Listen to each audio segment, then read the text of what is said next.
the skill pool in all ICT fields. The Generations Mobile Lab is affiliated with the National Telecommunications Institute, which was established in administrative capital in partnership with major telecommunications companies in Egypt. The lab is the first of its kind in Egypt and the region for practical training in the field of mobile networks, and aims to provide a real environment for training on the latest mobile network technologies, such as 5th generation and others, to prepare trainees for the labor market and future jobs. The lab includes real mobile towers and advanced devices and is characterized by the presence of programs that allow the trainee to control each component of the network, identify and repair faults, and manage the network. Artificial wombs, also known as exo-wombs, represent a groundbreaking development in reproductive technology and neonatal care. Currently, the most significant advancements in this field are centered around creating environments that can support the development of premature babies outside the human body. These artificial wombs aim to mimic the conditions of a natural womb as closely as possible. They typically involve a biobag filled with a fluid similar to amniotic fluid, providing nutrients and oxygen while removing waste. The goal is to provide a more controlled and stable environment for premature infants, improving their chances of healthy development. The working principle of an artificial womb is to replicate the physiological conditions of a natural uterus. This includes maintaining the appropriate temperature, humidity, and fluid composition, as well as providing the necessary mechanical support and protection. Researchers are also exploring ways to simulate the maternal-placental interface, ensuring that the fetus can receive the right balance of nutrients and hormonal signals for proper growth. Looking into the future, artificial wombs to have broader applications beyond neonatal care for premature infants. One potential area is in fertility treatments, where artificial wombs could offer an alternative for individuals who are unable to carry a pregnancy. This could be a significant advancement for couples facing infertility issues, single individuals, or same-sex couples wishing to have biological children. Another intriguing possibility is the use of artificial wombs in space exploration. As humanity looks towards long-term space missions and colonization of other planets, the ability to safely gestate offspring in space environments becomes crucial. Artificial wombs could provide a viable solution for human reproduction in space, where the absence of Earth's gravity and other environmental factors make traditional pregnancy challenging. Nanotechnology is an atomic or molecular scale, has seen significant advancements in recent years, opening up a myriad of possibilities across various fields. This technology works by controlling materials at the nanoscale, typically less than 100 nanometers in size, to create new structures, materials, and devices. At this scale, materials can exhibit different physical, chemical, and biological properties compared to their larger-scale counterparts, enabling unique applications. One of the most exciting current advancements in nanotechnology is in the field of medicine. Researchers are developing nanoscale drug delivery systems that can target specific cells or tissues, such as cancer cells, improving the efficacy of treatments while minimizing side effects.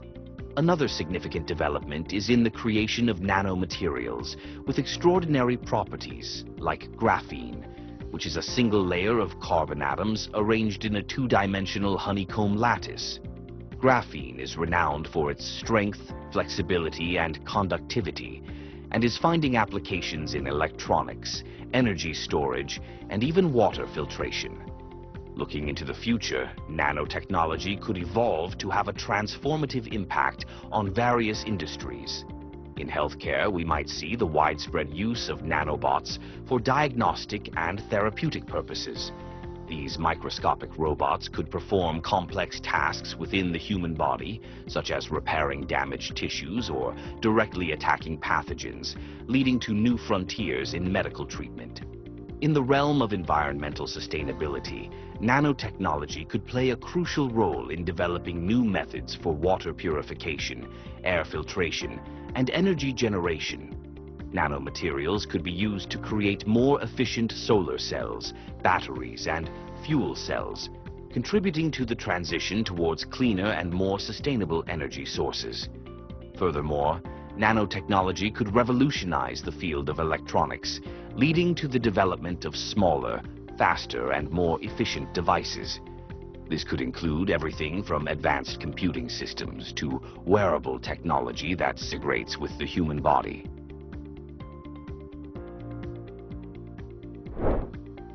The Internet of Things, IoT, refers to the growing network of interconnected devices and objects that can collect and exchange data using embedded sensors.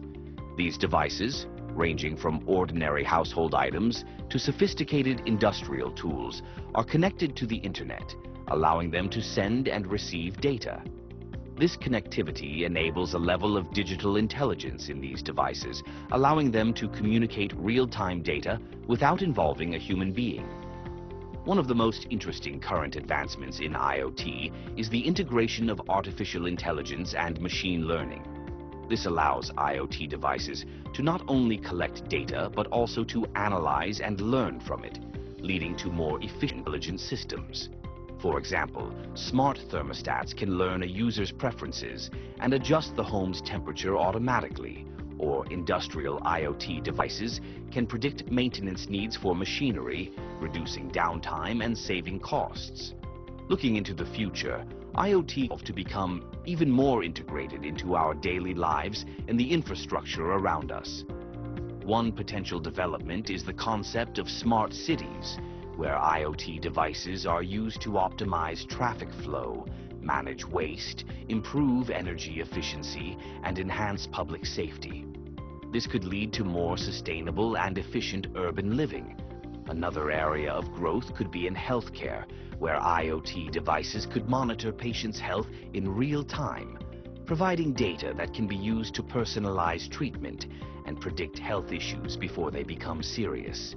Wearable devices could track vital signs, and smart sensors could monitor conditions in a patient's home, improving the quality of care and patient outcomes. Furthermore, IoT could play a significant role in agriculture, with sensors monitoring soil conditions, crop growth, and livestock health, leading to more efficient and sustainable farming practices.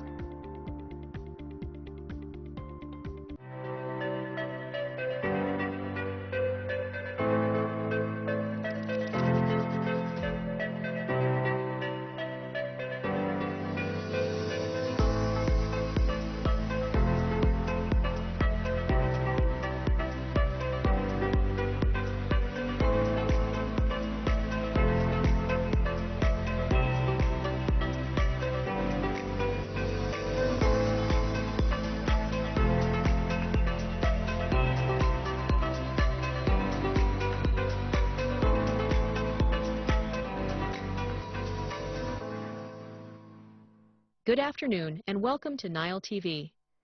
Today we have a special guest with us, Professor Syed Abdulgaber, Professor of Information Systems, Faculty of Computers and Artificial Intelligence, Helwan University. He is here to discuss the key technologies of artificial intelligence. Prof, what's the relation between the machine learning and the deep learning? Machine learning is a method where the target is defined and the steps to reach that target is learned by the machine itself by training on methods from neural networks, statistics, operations research, and physics.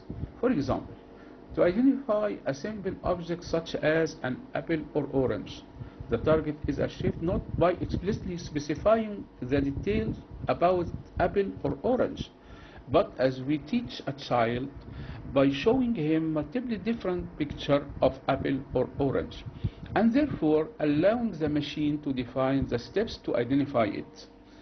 Machine learning behind a wide variety of tools that many of us uses every day.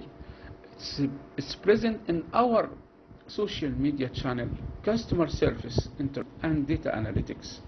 It allows companies to automate a wide variety of tasks that making them more efficient and cost-effective.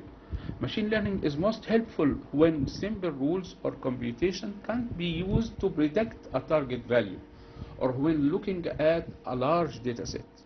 There are three types of machine learning: supervised learning, unsupervised learning, and reinforcement learning. On the other hand, deep learning mirroring the processing that happen in the human brain. A brain contains millions of neurons that work together to process and analyze information. Deep learning uses artificial neurons that process information together. Each artificial neuron or nodes uses mathematical calculation to process information and solve complex problems. This approach can solve problems or automate tasks that normally require human intelligence. At the end, deep learning is a subset of machine learning. And what are the applications of deep learning? There are many applications of deep learning. We'll talk about some of it. First, image recognition. Image recognition is an example of a computer vision algorithm which breaks an image down into different aspects that are used as a reference points. The features of the images are then matched with features of available samples to produce a suggestion. For example, Facebook provides a feature of an auto-friend tagging suggestion. Whenever we upload a photo with our Facebook friends, then we automatically get a tagging suggestion with name. The technology behind this is face detection and recognition algorithms.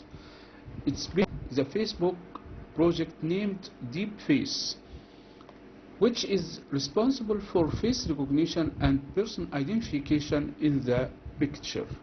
Second application is the human genome. The human genome is one of the largest data sets ever studied. Humans contain over 20,000 different genes, each of which has potential for variation. Deep learning allows researchers to better understand different genetic types and abnormalities as they analyze and understand vast data sets.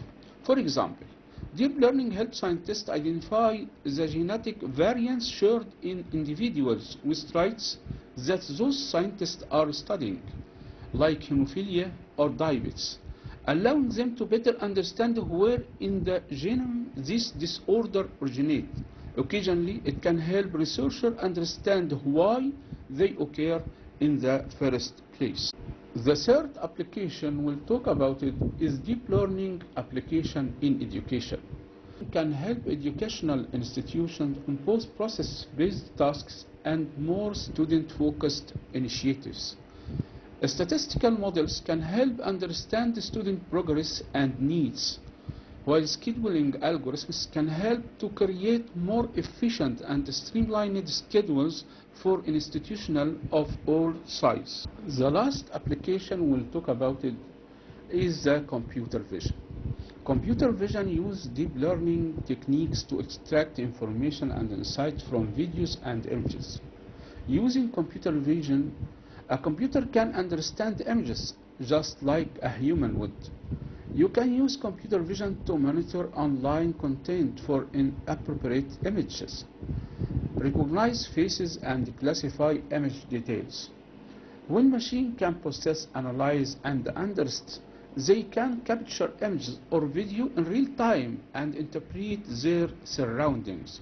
It is critical in self-driving cars and trucks to monitor the environment and make split-second decisions. Computer vision captures and analyzes visual information using a camera and digital signal processing. It can be compared to human eyes, but it is not bounded by the human limitation, which can enable it to see through walls. What does the neural network means, and what are its types? A neural network is a type of machine learning that is made up of interconnection units. that process information by responding to external inputs, relaying information between HA units. The process requires multiple passes at the data to find connections and derive meaning from undefined data. The data is fed into the first layer of a neural network, with each pattern deciding, then passing that information onto multiple nodes in the next layer. Some of the most common type of artificial neural network are feed-forward neural networks. It is one of the oldest forms of neural network, with data flowing one way through layers of artificial neurons until the output is. In modern days, most feed-forward neural networks are considered deep feed-forward with several layers.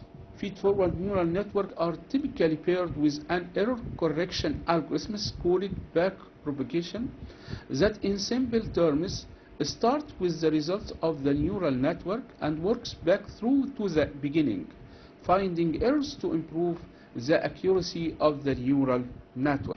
The second type we'll talk about it is a recurrent neural network.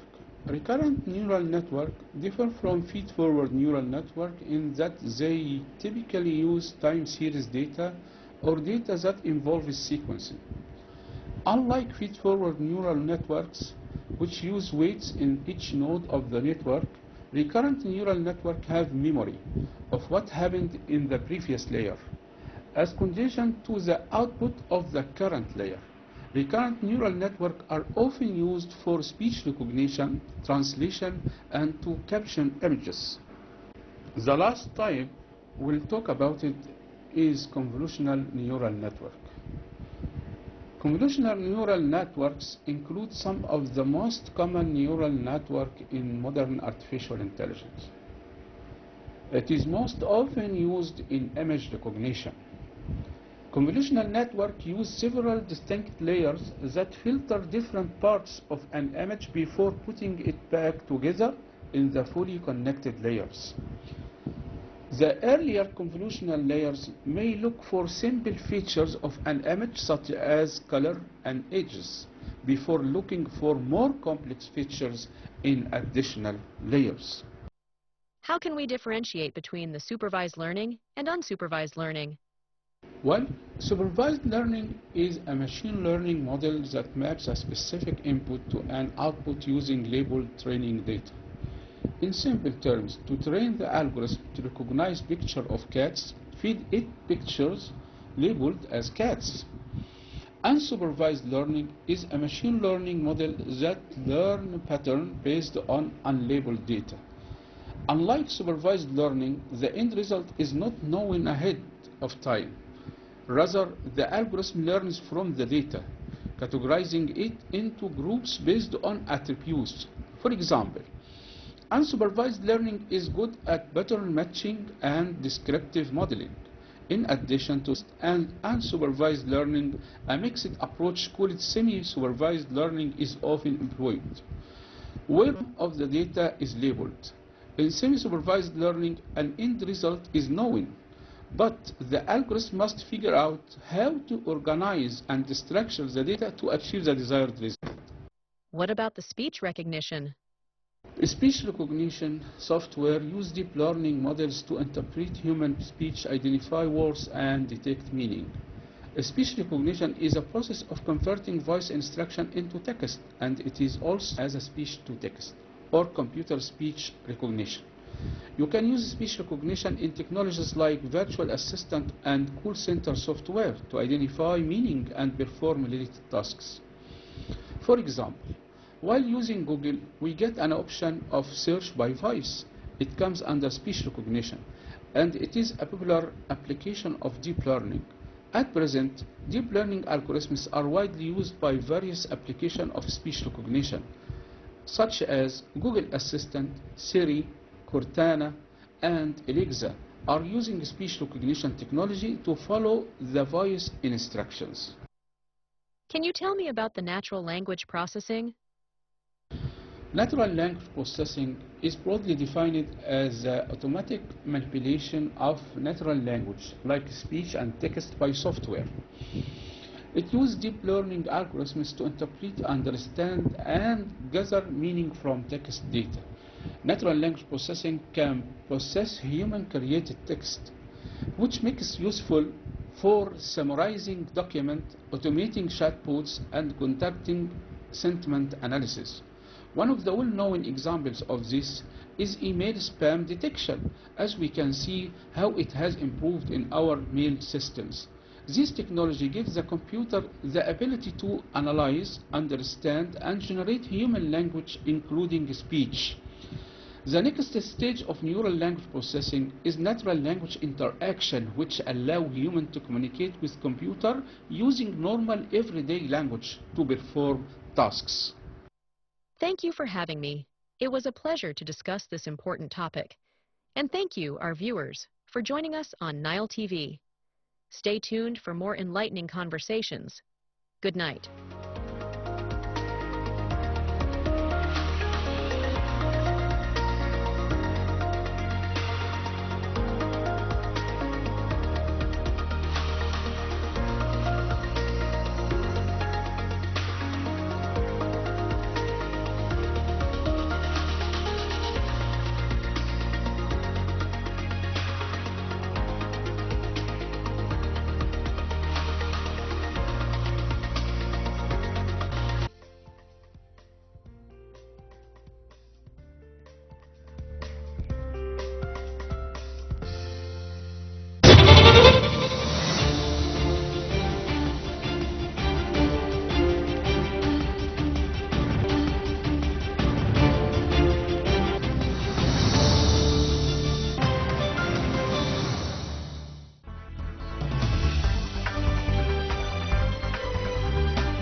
Three p.m. here in Cairo, time for Panorama News. My name is Amal Mukhtar. We start our news with the headlines.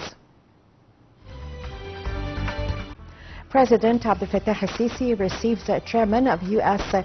Joint Chiefs of Staff Brown, Egypt.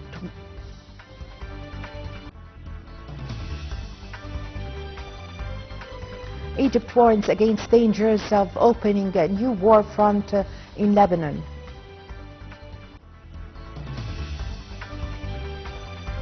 And Cairo hosts the 35th International Conference for the Supreme Council of Islamic Affairs.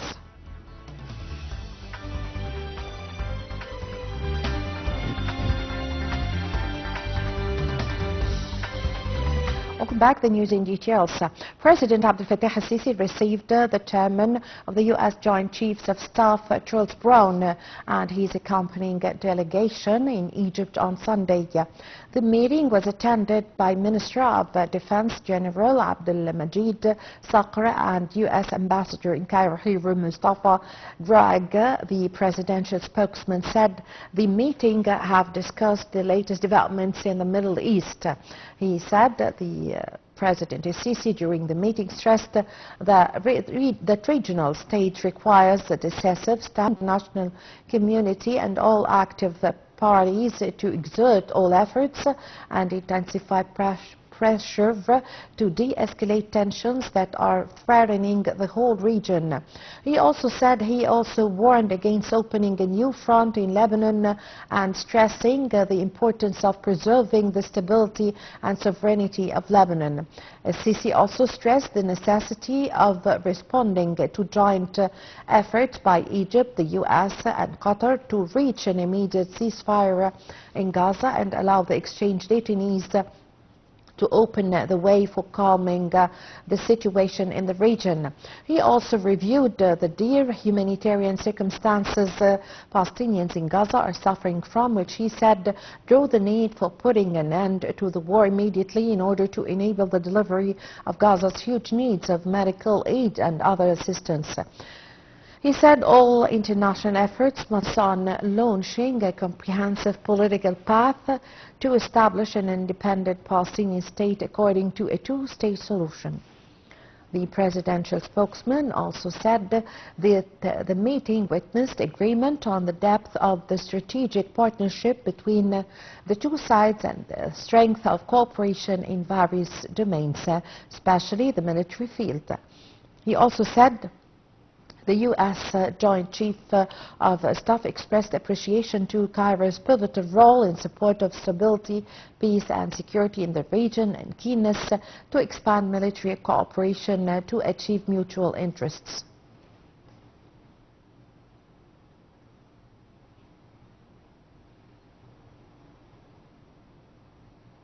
Cairo said it is following with deep concern the latest escalations of the Lebanese